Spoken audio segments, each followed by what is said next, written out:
Hey, I'm glad you're here. Thanks for tuning in to Shaping Success. I created this show to show other people that success is different for everyone. You define what your success is, and that's what it's all about. If you can do me a favor, though, I'm going to need some help here. I need you to subscribe. I need you to like. I need you to review. I need you to share this wherever you can. I cannot grow the show without your help. Please help me. If you have any questions, reach out. Wes@westankersley.com. DM me at wes.tankersley on Instagram. I'd love to talk to you, love to chat. Help me grow the show. Now, let's get to the episode. I hope you enjoy it.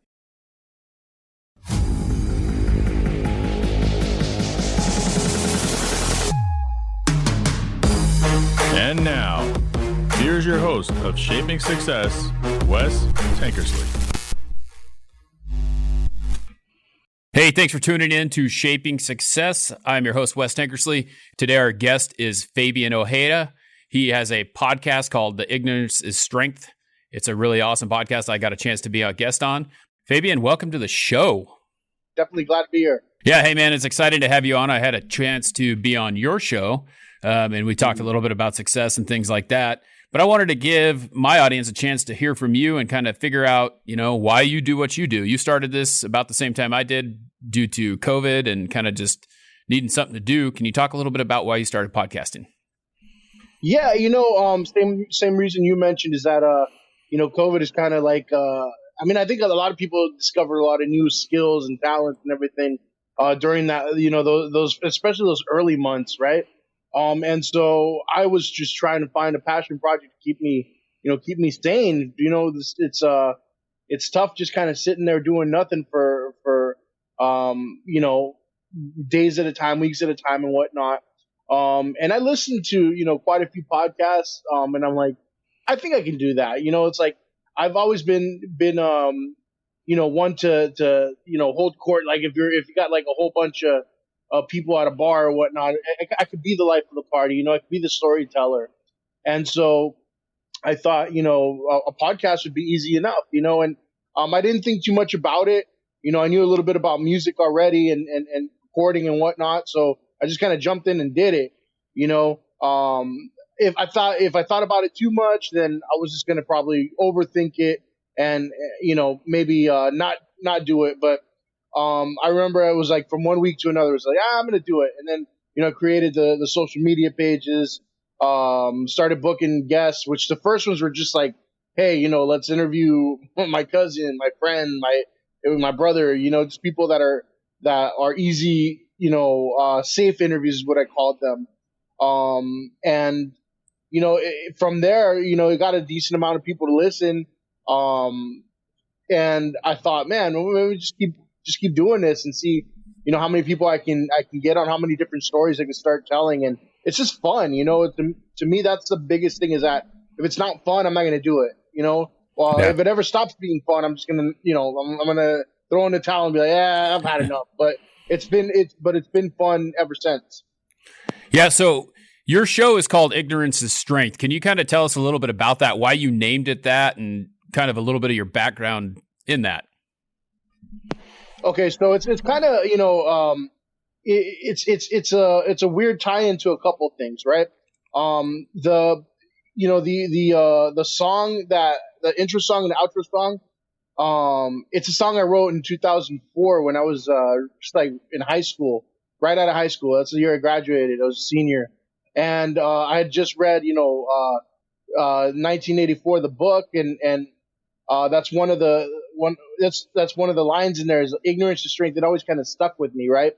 And so I made a song by that title, and I thought to myself, I'm like, man, I'm gonna get this, on something one day. I'm like, if I don't get it out there like as a song on the radio, I'm at least gonna put it like as the title track to something, And so I'm like, without even thinking about it, I'm like, I already know what the song's gonna be for the podcast, And also, it makes sense because a lot of the topics I talk about are things that you wouldn't typically know about. The first episode was about using steroids, right? And my cousin is a steroid user, and he's not shy about it.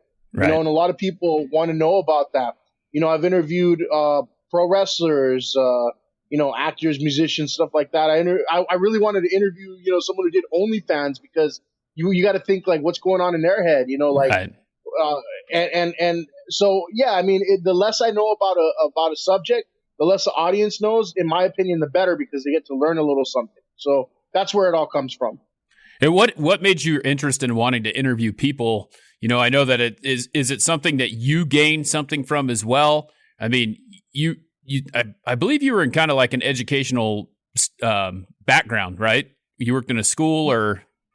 Yeah. So, I mean, the only two jobs I've ever had was as like a bouncer bodyguard, and as an educator, and in both, you kind of you meet people and you have random conversations, and I think the reason I wanted to talk to people, as opposed to have just like a podcast where I review things or sit down with one co-host and talk about different subjects on a weekly basis, because I always like to learn something new. I mean, this podcast is not educator friendly. I wouldn't share it with people at work. We talk about a lot of stupid, silly things, but I'm a lifelong learner. Like I said, I want to learn about things that are new, even if they're kind of silly or weird. If I ever have to argue about something, I'll be like, hey, I learned that from Wes, right? Or I learned that from the OnlyFans girl or whatever. Like, and they have direct experience doing what they do, so they can share, for first-hand experience, as opposed to me Googling something, Right. I always hate when people say, do your research, and then all they do is hop on Google. It's like, well, that's not research, Yeah. And so, yeah, I mean, I just like talking to people, getting, information directly from them. And I don't know, I'm kind of a weird social person, where I'm not like the bubbly type that's like overly friendly in person and whatnot, but I like to connect on a one-on-one level with people. And I think I do that pretty well. I don't, even if the person has an opinion I don't agree with, I'm not going to make them feel uncomfortable to the point where they can't share. I'm going to let them share. I had one person who I thought was straight out crazy, and I'm like, I'm not going to let this lady know that she's crazy, but I'm just going to let her rant, and people are going to understand that she's crazy, and but she's still going to be comfortable sharing. So, that's where I'm at with that. Well, that's a big issue that we have today anyway. I think we all know that, but we need to be, I've always felt like we need to be more open about sharing things with people. It shouldn't matter that I have a different opinion than you, or you have a different opinion than me. We should be able to still interact with each other, unless someone is like completely nuts. There's not a whole lot you can do about it. But just because, I'll use Trump and Biden, for example. Just because someone likes Trump or someone likes Biden doesn't mean that they're not a good person. It just means that they have a different opinion than you. And I think today we just go towards, oh, they have a different opinion than me, I'm not with them. I'm not hanging out with them. I'm out. And we got to figure that out. That's kind of a shtick I use in every 10 episodes. I have what I call the shit show. And it's I don't know if I could say that on here. You're cool. I'm going to ask you some questions about that too. So go for it. Just talk a little bit about that. So every 10 episodes I have my closest high school friends on, and we have what we call the shit show, and we just kind of throw a bunch of random topics together. I mean, some of the early ones were obviously, because the only people listening at the time were people that we knew, so we talked about our high school hijinks a little bit. Just funny little stories. But now, we throw in a lot of like what's going on in popular culture or in politics, And so one of our friends is like super conservative, and we kind of use that as a stick, like where we pick on him a little bit, even though a lot of probably most of us are more conservative than not, But we really kind of throw all of the the typical conservative insults at him or whatever, right. Like, go get your tiki torch or whatever, things like that. And it's just funny to laugh at it. Like, I don't think, like you said, we need to like learn to get along with people who have differing opinions. And I don't have a strong opinion one way or the other. I don't even like to look at it like most people do. They look at politics like a damn football team. Like, you have to pick one side or the other. Right. You have to tailgate for your team. You have to be a diehard fan. To me, it's just like, I'm paying attention to what makes sense to me. I pick and choose what I want from each side or from the middle. It's not about picking one side because it's never going to help anybody. Right. I think the worst thing that is present in politics is this whole you have to pick one side. Right. And that's always going to divide people. I kind of wish that everything we voted on was like secret. You wouldn't know whether it's red or blue. Right. Blind. Yep. Like you can't see it. Like Yeah, you walk just- in there to the ballot and you have no clue what they are. Just this person stands for this person stands for that. Do you agree with this or do you Right. agree with that? And there you go. And just in plain words, this is what the policy is. There's no blue or red attached to it. Right. So you mentioned that you called that the shit show, and one of the things that I noticed about you in the beginning, like when I did your podcast and listening to it a couple times, you're like, my name is Fabian Ojeda and I don't know shit. Where does this come from?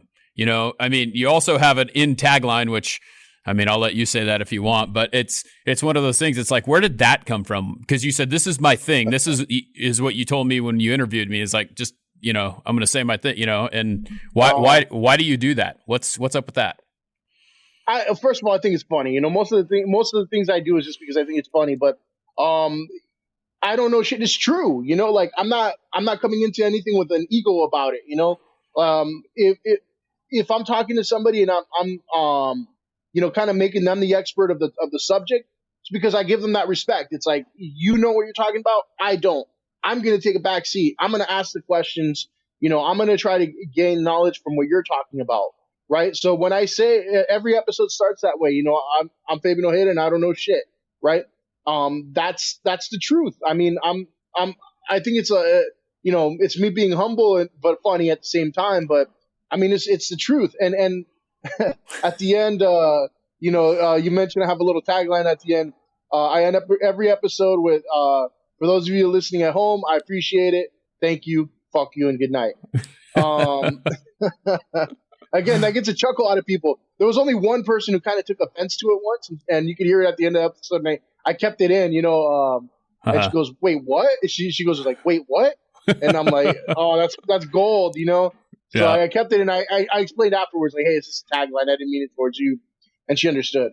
But that comes from I used to do, and this kind of like it shows you that I was maybe always on a path to doing some sort of podcast or something like that. Is that I used to do like nightly rants on Facebook back when it was a little more active, Right. and it wasn't anything like super serious, Sometimes I would just play devil's advocate to a topic that was out there in the news, and take the other side. Everybody's picking one side, I take the other side. And it would probably be each night about maybe 4 to 5 paragraphs worth of an argument. And people really enjoyed it. They were asking for it. Like if I missed a day because I had to work at night or something like that, they'd be like, "Hey, what happened to your thought of the night? Why didn't you post that up?" But I would end each one of them with that same tagline, like "Thank you, fuck you, and good night." Yeah. And everybody enjoyed it. And so when people were like, "Oh, you're going to start a podcast, you need to have your same tagline at the end." I'm like, done. I can do that. Yeah. Yeah. Yeah, and it's always interesting to hear it. I'm just like, oh, he had this great interview, blah, blah, blah. And then, wait a minute. Oh, you know what, though? I find it really hard with the nice, like, older people. Yeah. I'm like, I had to tell them ahead, like, hey, I'm going to say this. Like, please don't respond to it like it's something bad. Right. But most people just get a laugh out of it. So podcasting is your kind of, you do that for fun on the weekends or whenever you get a chance. What do you do during the week? What do you do when you're not podcasting? Yeah, I mean, podcasting, I hate to kind of put it as like not, I mean, it's not like it's not important. I do it consistently.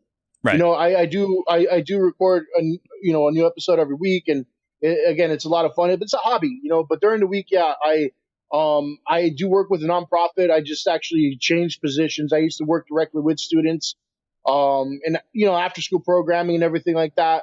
But now I'm like a trainer for the whole agency. So, it's like a home office position.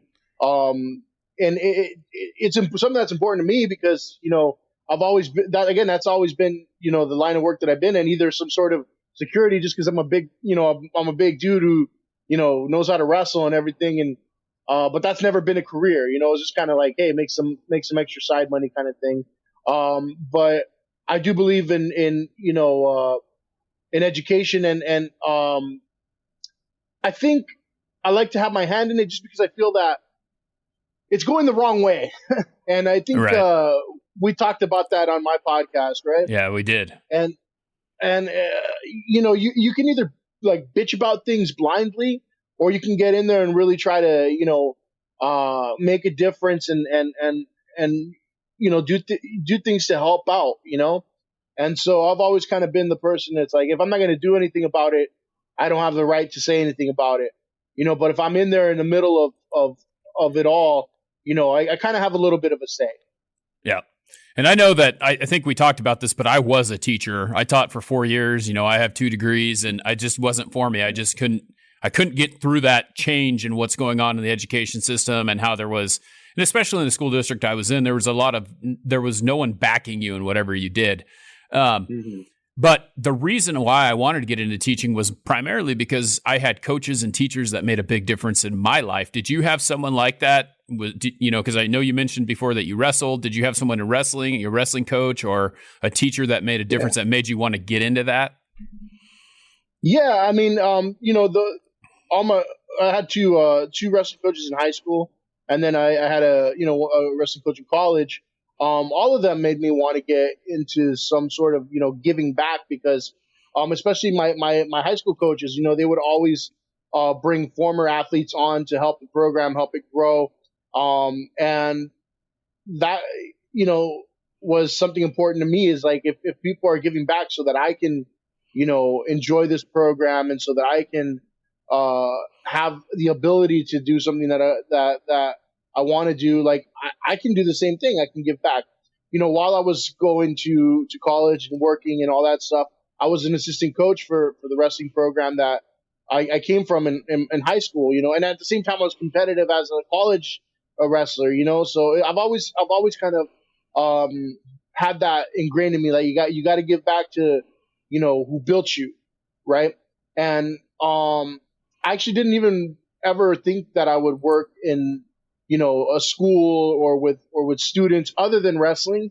But, once that started to kind of, once you have to make a little bit of money, you're right. You're like, okay, I need to get paid. What can I do? So I looked up the local after school program. Like, I think I could give it a shot, but I don't want to work with kids. Right. But then I found out, like, hey, this is pretty, this is pretty rewarding. I mean, it's hard work, and I'm pretty good at it, and so then I stuck with it. And I think I just learned to kind of hone my craft. And, once you start seeing kids that you worked with graduating college and whatnot, it's super rewarding, I think. Yeah. And, it's one of those things that I'm sure, you mentioned that you didn't want to work with kids at first. My thing with me with teaching was, I told myself, I'm either going to be an elementary school teacher or a high school teacher. That was where I was going to be. I started out right in the middle at middle school, where I did not want to be, and then realized later on that middle school wasn't actually that bad. I wouldn't mind going back to teaching that after I taught high school. But you always think that those kids start to get to the point when you work with them that they see you, that they want to be around you, that they want to have a conversation with you.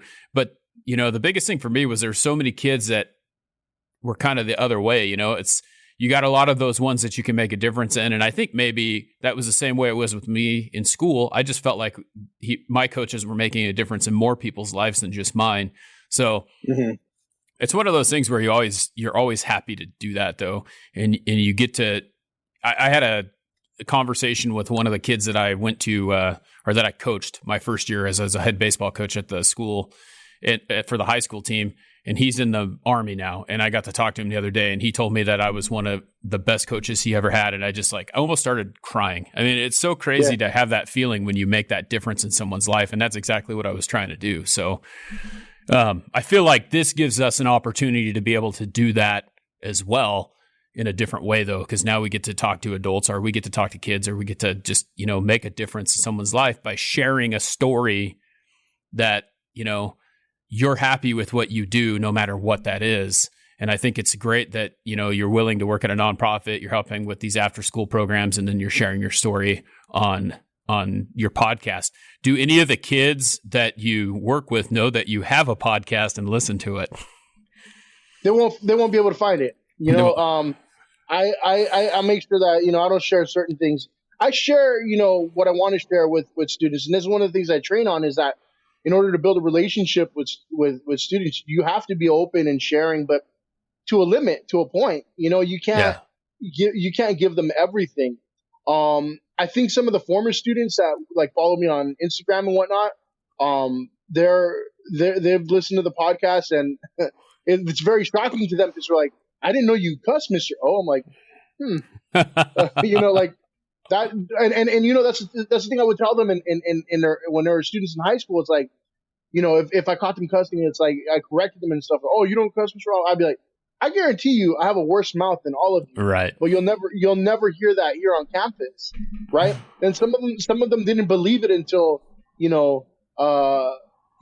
thought I was like this guy with the mouth of a saint, and then all of a sudden they hear the podcast, and it's like, oh man, what's going on here? Right. But I find that funny, because it's like, hey, we're on the same level now. You're an adult. Right. You can listen to all that. Yeah, but I would never share my podcast with the kids, no. Yeah, and I always caught myself every once in a while, because I do have a pretty foul mouth, but I'm pretty good at keeping it under wraps when I need to. And I did, every once in a while, I'd be talking to my TA, and I'd be like, what the is going on here? And I'd be like, oh, I'm sorry. They're like, oh, don't worry about it. My dad talks like that all the time. I'm like, yeah, but I shouldn't be saying that in front of you. Right. So, but the other reason, too, strongly believe that we as educators should not influence any sort of, morals or values or political leanings or anything like that. Yeah. And so if they hear me talk about that and they're like, oh, well, I believe that Mr. O believes that. No, I want you to form your own opinions. Right. I don't want to have anything to do with that, because it's not my job to teach that, And so that's why they ever kind of give me a question like, oh, did you vote? I'll be like, yep, but I don't tell them who I voted for. I don't tell them what I voted for. I'll gladly discuss what each, measure or whatever is about, but I just won't give them, political advice, let's say. And I think that's super prevalent right now, and it's a problem. Oh yeah, it is a big problem. Yeah, I think we both know that. I mean, you can see this all the time. We see all these things that are going on the news where they're talking about these people who are telling students that they have to think a certain way, and it's nuts. It's crazy. And that you got to be objective about everything, and I don't think that we have that, especially in the education system, where, like you said, your influence shouldn't mean anything to them. They shouldn't be able to tell you, oh, you need to go vote this way, or you need to go vote that way, or this person doesn't care about you, and blah, blah, blah, blah, blah. It doesn't matter. That's a choice for them to make. And discussing, what it is completely different than telling them that you need to think this way. So we'll check this out really, really quickly to kind of just put a little cherry on this part of the subject here. Back when I was, this will tell you, back when Bush was still president, right? I had a second grade kid tell me like, oh, my teacher said that President Bush turned his back on us. I'm like, how would you know? Like, you know what I'm saying? Like a second grader's already kind of, being fed all this, nonsense. I'm like, that's his point of view, but how are you going to make a second grader, already like, so cynical and I don't know, man, that's just not our place. Right. Exactly. That's why I would never share that part of my life. Yep. That's, and it's one of those things that we could talk for days about. And I feel like we are at this place where everyone's so offended by everything that no matter what, we're not going to be on the right side of anything. It doesn't matter. There's going to be something wrong with whatever you do. The problem is now we can't meet in the middle. All we can do is divide ourselves. And it's just so crazy. Mm-hmm. So, hey, well, I really enjoyed having you on here. I want to be, cognizant of your time. We have one question that we ask every single person, and I feel like you probably have a pretty good definition of this, but How do you shape your success? What does success look like to you? Yeah, I mean it's very it's very simple. And I tell this to people all the time: fail. And it seems like the opposite of what you're asking, but you got to be willing to fall on your ass, right? And at the end of the day, when you are successful, you should have a bunch of bruises on your ass from falling so many times. Like you hardly ever hit a hole in one in anything you do in life. And if you do, hey, all power to you. But most of us have to, fumble and fall a few times before we find anything that works for us, right? And that's that drive that you really can't teach. You either want it or you don't. Like it's not gonna come to you like a Christmas gift. Not for most of us anyway. All right. But that's my definition. Yeah, fail. I love that because failure is a huge part of success. And the moment that success does not happen is the moment that you quit trying. And so I think that that's a great definition. Hey, I want to, before we go real quick here, can you tell us where we can find you? Where's the best place to get in contact with Fabian? Yeah, so Facebook and Instagram are at Ignorance is Strength Podcast. I'm on Twitter. I'm gonna be honest, I don't really know how to use Twitter too much, but if you want to follow me there, it's at the Ignorance Pod. To listen, I'm all over, Spotify, I think is my favorite one, but Apple Podcasts, Google Podcasts, basically wherever you can find podcasts, I'm on there. Well, hey man, thanks for taking the time. I really appreciate it. Hopefully everyone will follow you and check out what you got going on, because I think you have a good thing going on. And thanks a lot, man. All right. Thank you. Appreciate it. All right, everyone. Well, that is the end of the show. Until next time, I challenge you to find the shape of your success. Hey, have you heard about TV PBN? They actually sponsor my show. As a matter of fact, they recorded it. We do live shows every week on Facebook. If you would like to have your own show, go ahead and hit me up. Wes@westankersley.com. I'd love to help you get started. We have free shows, we have partnerships, we have paid shows. It all depends on what you're trying to do. But if you would like another way to get your content out there, hit me up, let me know. Again, like, share, and review this podcast if you've made it this far. I really appreciate your support. Help me to grow it. Even if you don't want a show of your own, sponsor the show. Get yourself one of the logos on the live show. Get a pre-roll, get a post-roll. Whatever you're looking for. Let me help you grow whatever it is that you're doing. I'd love to help you out. Have a great day.